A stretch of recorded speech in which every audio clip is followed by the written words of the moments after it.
Hi, AT from CNC at Home.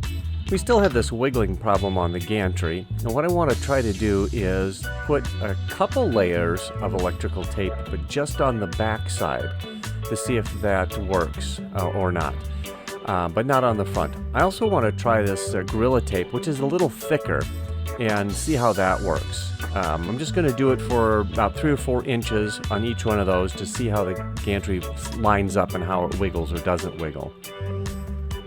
So here's 2 layers of electrical tape. Seems to work fairly well. 1 layer of Gorilla Tape, about the same. So the Gorilla Tape seemed to do just a little bit better of a job, so I'm going to run a long strip across the back of the rail and do some test burning to see how that works. On reassembly, the gantry seems to be nice and snug, moves somewhat easily, and doesn't wiggle too much.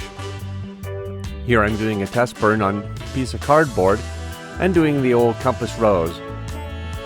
So far it looks okay. Oh, well, maybe not there. If you look down by the South Pole, the compass rose part just has a slight hook to it.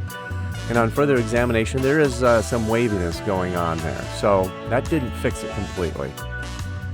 But it's still better than it had been. I'm going to do a test burn onto a tile. This uses the black paint method where the laser burns the paint away. The vector drawing should be a nice round circle, and it's not. It's a little bit wavy. So I made some changes to the cutting parameters to see if that would change the way that it cut. Turns out that it didn't. We still have a problem with the waviness.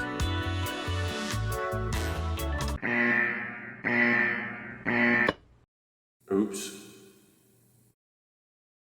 Hi, I'm AT from CNC at Home. If you like our content, help support our channel by clicking on subscribe and liking our videos. Thank you for watching this video. Have fun with your CNC at Home projects.